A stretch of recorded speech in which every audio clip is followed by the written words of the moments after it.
surrender and being powerless and admitting and all that stuff was kind of like, okay, I've done that. I've surrendered to Jesus. So I'm stepping into this program telling me that I need to surrender again. And almost this idea of, I wonder if there's maybe a nuance or a different level of, or maybe a different definition of surrender that maybe I'm missing in my life. Welcome to Celebrate Recovery Official, a podcast that shares life-change stories of courage and hope, along with leadership wisdom, all centered around the Celebrate Recovery principles based on the Beatitudes in Matthew chapter 5. In the Beatitudes, Jesus gives us incredible tools for facing our hurts caused by events in our life that can wreak havoc on these nasty hang-up core beliefs of how we see ourselves, God, and others, and even our circumstances. He helps us confront the resulting unhealthy habits, defenses, and protections that have had a toll on our relationship with God and others. Well, welcome to Celebrate Recovery Official, our podcast for Celebrate Recovery, where we share recovery conversations and life change stories to encourage us and keep us going along the way. And so if you're new to Celebrate Recovery, thanks for stumbling on this. If you've been listening to this for a while, please help us out. Give us a 5-star rating if you're getting something out of this. It really helps to get the word out on these incredible conversations. But more importantly, it helps to get the hope of Jesus to meet us in the middle of our hurts, hang-ups, and habits as we're walking with Him. And so super grateful that you're here with us today. You might notice that the voice behind the microphone is a little bit different. Filling in for Rodney today. Let me introduce myself. I am a grateful believer in Jesus, and I struggle with anxiety and depression, sexual addiction, and grief. And my name is Andy, and I get to serve as the landing director for Celebrate Recovery over our student ministry for Celebrate Recovery. And super grateful to have this conversation on surrender today.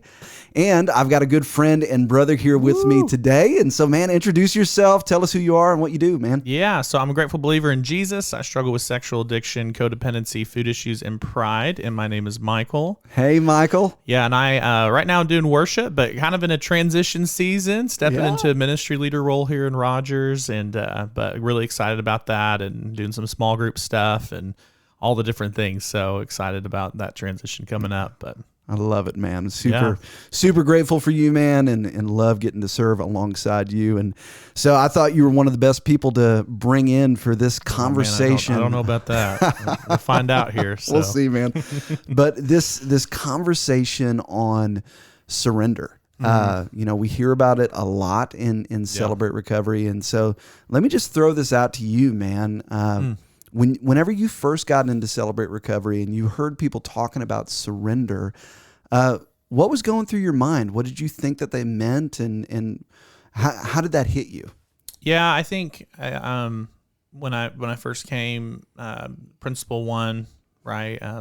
Realize I'm not God, admit that I'm powerless to control my tendency to do the wrong things, and that my life is unmanageable.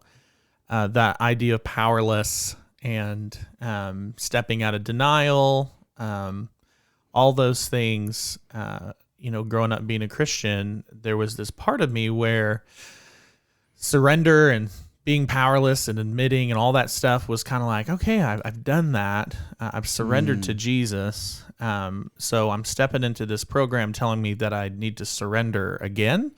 And almost this idea of, I wonder if there's maybe a nuance or a different level of, or maybe a different definition of surrender that maybe I'm missing in my life. And so starting to realize, okay, man, I think there is kind of that one-time surrender, right? I surrender my life, and Celebrate Recovery talks about that in the step study stuff. What does it mean to surrender my life versus surrender my will? Yeah.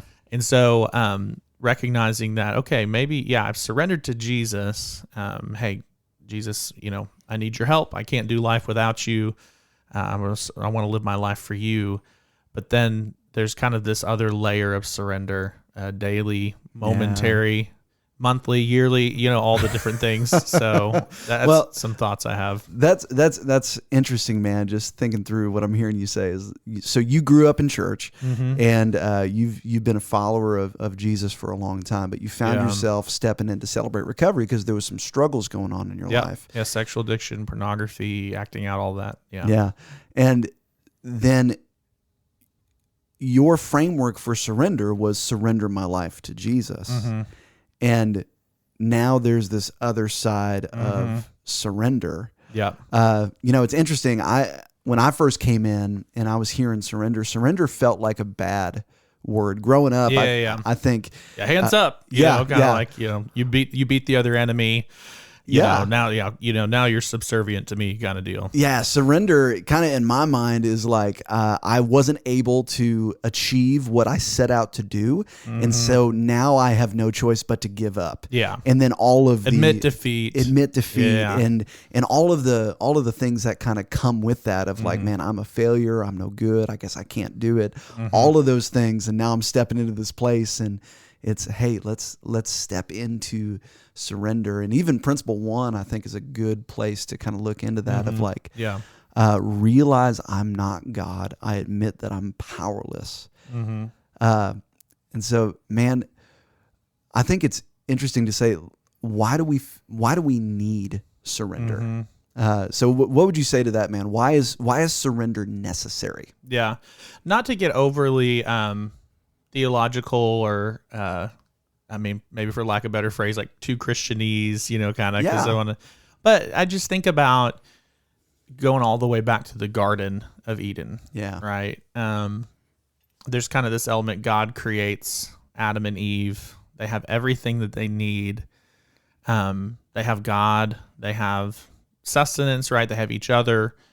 And what does the enemy come in and do? He kind of says, hey, do you really have everything you need?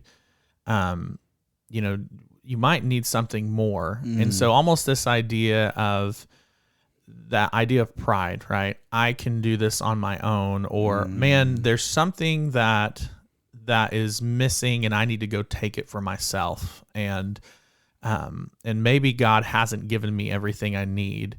And so for me, that idea of pride is like deeply seated into all of our hearts. And to my heart, this idea of, it's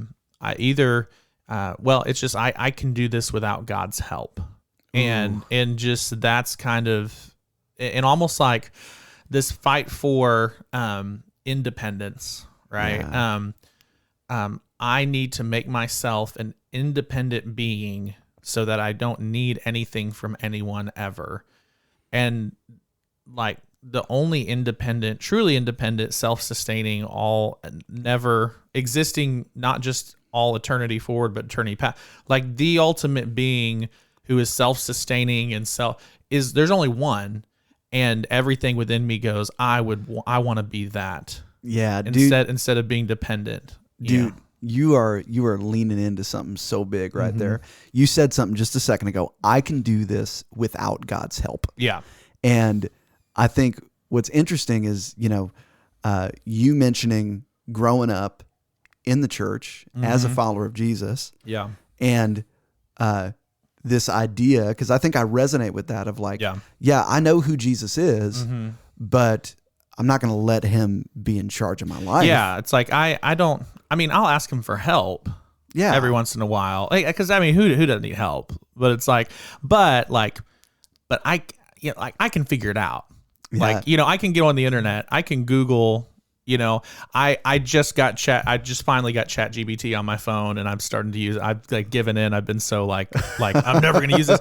It's like, I'll figure out the answer. Yeah. Right. I don't really need help. Yeah. In that kind of idea. Well, and I think what we're touching on there is the reality that why do we need surrender? Yeah. Because in the heart of every person, if we've got a pulse in living, deep down there's this desire that I have to be in control. Yeah. Whether I grew up knowing Jesus or whether I didn't, there's this innate desire within me to want to kind of play God. Yeah. And I love, if you, I don't know. I think you've read Life's Healing Choices, that great book by John Baker, kind of as laying a framework for Celebrate Recovery, walking through the 8 principles. But in there, in the first chapter, he talks about how we attempt to play God. Yeah. No matter who we are, in these ways that we try to control our image, other people, our pain, our circumstances. And I know hearing this idea of surrender, but then being introduced to this idea of like, hey, Andy, you need to surrender because you're not God. And in fact, you've been trying to live your life your way under your own plan, trying to control everything. Yeah. And one of the things I realized in my life is that if I try to control my pain, it puts me in bondage to my pain. Yeah. And that leads me to a lot of the behaviors that led me through the doors in Celebrate Recovery in the first place. And ultimately, I feel like a simple way to put it is I was designed to be and to fulfill a certain purpose. Yeah. And my life is way more satisfactory. Actually, my life is completely satisfying when I choose to operate in how I was designed, right? Yeah. And so when I was designed to be dependent. Like that's just, I was designed to be dependent on God. That's who I am. That's what I've been called to, is dependence on Jesus, dependence, and that's my place in this world. And I can look at that of two ways. I can go, well, I want to, no, I want to rebel against that. And when I rebel against that, I try to operate out of my design, and then all of a sudden comes hurt and pain and issues and all these things. Not saying that if I surrender, that those things aren't going to happen, because we live in a broken world. Yeah. But internally, when I fight against my design, there's constant turmoil. Yeah. And external turmoil. But when I go, oh, actually, I need to surrender to Jesus, I need to do that, I actually operate within my design, and then I start to have internal peace, because, oh, this is what I was meant to be. This is like how God designed me. And operating outside of that leads to not just the external and extra external, but internal, so it's just, I feel like it's, again, going back to the garden. It's going back to the reason why I need to surrender is because it's how I was designed. Yeah. I was designed to be dependent on God. Well, and that's so good. I need to surrender. It's two parts, because that's how God designed us to live. But a part that comes before that is there is a God and I'm not it. And I remember getting into recovery, kind of sitting around guys that have been a part of this process for a while and have kind of been good models for me. In various different ways, kind of the question came up is like, hey man, Andy, could it be the case that you've been living your life the way that you think it should be lived and under your best understanding? And could it be the case that your best understanding isn't enough? Yeah. You don't actually know everything. Yeah. I don't actually know everything. Maybe my best thinking is what got me here. And so maybe I need to surrender to the idea that I've got all the answers. And when I can surrender to that idea, I can be open to the reality that maybe God designed me for something better that I haven't seen. Yeah. And rather than surrender being this place of I can't achieve what I put out, and so now I just got to give up, and there's all this shame, maybe surrender is an invitation to go, hey, I don't have the answers, but God, you do. And maybe there's a process that you can bring me into that I can start finding healing from these hurts, hangups, and habits that I've got in my life. Yeah.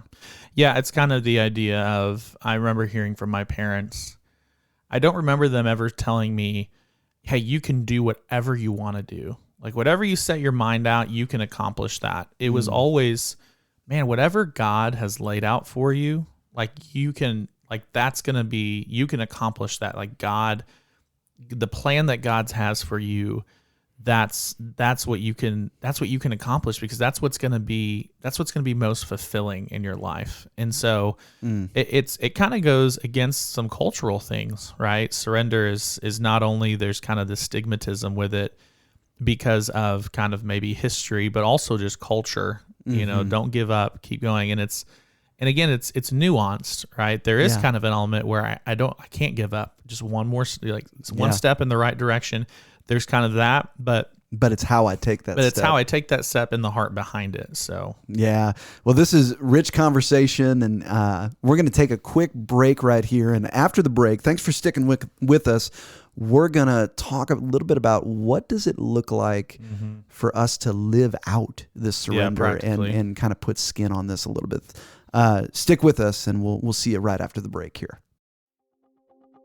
Hey friends, a lot of people find the process of starting recovery scary because they aren't sure how to begin or what to expect. The easiest way to get started is simply to get started. Just take the next right step and go to a CR meeting. Visit our website, celebraterecovery.com, and click the Find the Group tab to access our Celebrate Recovery Locator Map tool to find a CR near you. If you can't find one nearby, expand the mileage search.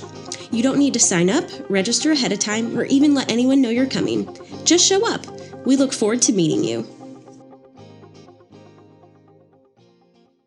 Well, we're back. Yeah. This great conversation on surrender. So we've talked a little bit about kind of, hey, why do we need surrender? What have our perceptions of surrender been? But let's talk about, hey, Michael, what did it look like for you to start living in surrender as you got into this recovery process? How did this start changing your thinking and the way that you, as we were talking before the break, the way that you took those steps forward? Yeah, man. As you were saying that, I was like, man, I would love to kind of go, oh, absolutely. But the reality is I'm still figuring a lot of this out. Yeah. I mean, it's like, I'd love to say that, surrender for me has looked like all of these things, but, and there's some truth to that, but man, I'm still trying to figure out what surrender is, and just, and every time I think I got it, there's kind of this hard reality. God has a way of putting me in circumstances that reveal, like, what have I not yet surrendered to him? And actually that's a kindness. Like, he could just ignore that, but he kind of, puts me in those. That's so good. What's funny is, like, even in that response right there, you're actually giving us a really good insight into surrender. Yeah. Because, and I appreciate. I planned that, everyone. So no, I did not. No, but seriously, man, like, yes, surrender is something that we are going to live in for the rest of our lives, but it starts with what you just modeled for us, a humility and an understanding that we don't have it put together. Yeah, it's a constant. Actually, you told me this years ago, and he's like, what am I, he's about to say. And I think you had said, maybe your sponsor had said, I can't remember, but you get to the end of the step study, right? And book 4, end of book 4, it's kind of like, what's next? Like, now that you've gone through this whole process. And, but I remember you saying, I kind of wrote in there, speaking for you, it's like, I wrote in there right back to step 1, like full circle. I mean, I've, yield myself to God to bring this good news to others, blah, blah, blah. Step 1, admit that I'm powerless to control my tendency, and so, but kind of what you were saying ties into that. Yeah, that's good. So I think, man, that first place we lean into to start living out of surrender is starting to develop this humility. And humility is always a hard thing to nail down, because as soon as we think we're humble, we're right back into our pride. Yeah. But if you think you're humble, you're probably not. Yeah. But it's this space of where we start to go, all right, I need help. Yeah. Yeah. Every day. Yeah. Daily dependence. I think we see that in the scripture. Like, I know we kind of threw out some different scriptures here, but just a few that I had pulled up is one that's always been near and dear. Trust in the Lord with all your heart and do not lean on your own understanding. There's almost like an activeness to that, right? Do not lean on your understanding. And then in an hour, I go, oh, I can't lean on my own understanding, Well, and it's kind of, I always like taking scriptures like that and flipping it. Yeah. Because it makes it a little more clear. The scripture doesn't say, trust in myself with all of my own understanding. And lean into my best thinking that got me here. Yeah, exactly. And it's just, it's so like that. It's, I'm not the center of the universe, and I have to daily acknowledge that. And then, and in all your ways, every single way, acknowledge him, and he will make, talking about Jesus, will make your path straight. And man, if whoever wrote this, whether it was Solomon or whoever wrote this proverb, but it's like, if he could just take the word out all in there, man, that would be so much easier in all your way. And so going back to your question of practically, what does it look like? It's kind of taking every aspect of my life and filtering it through that lens of, okay, have I surrendered in this area? Have I surrendered in this area? Because again, I think there's that kind of like overarching, I've surrendered my life to God, but then my will within relationships, my will within, how I relate to this or how I act in this situation or whatever. It's like, I feel like the Lord is constantly like putting these different kind of pieces of my life in front of me and going, okay, like, are you surrendered in this way? Like, yeah. And so it seems like that kind of that first step of surrender it's a humble acknowledgement that we need help. Yeah. And then kind of the second, all the time. And then it's almost like, for me, it was almost like putting on a new pair of glasses to see the world in. And through these lens, I start looking through this idea of, in every situation, Lord, can I step into this with the most beautiful and simple prayer? Yeah. Help. Yeah. Yeah. That's a prayer, right? That's a prayer. That's one of the most simple and best prayers, is that as I go into this conversation, as I go into work today, as I try to make it through lunch today, as we're putting the kids down tonight, God, I have this humble acknowledgement that my best thinking normally isn't best for me. And Jesus, would you help me through this? And being able to trust in that place, that when we ask for help, Jesus is so ready and willing to give it. Yeah. Two places I think of in Scripture, and these are anchor verses for me in my life. The first one is 2 Corinthians 12:9, where it says, my grace is enough for you. This is Jesus talking. My grace is enough for you, for my power is made perfect in weakness. Which blew my mind the first time I thought that. Yeah. It doesn't say my power is made perfect in your strengths, Andy. Yeah. It's actually, no, when I let Jesus into the most broken parts of me, he actually fills the gaps for me. And so practically, Jesus, I need you as I walk into today. As I face temptation today, I'm not strong enough to handle it. Yeah. God, would your power be made perfect in my weakness? Yeah. And so it's this lens, this mindset that I start to look through life in. And then with that, and I love this, James 4:10. It says, humble yourself before the Lord, and he will lift you up. Yeah.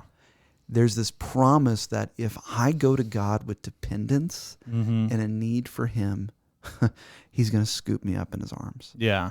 And I don't, it's amazing to experience when I step into a situation with an attitude of surrender.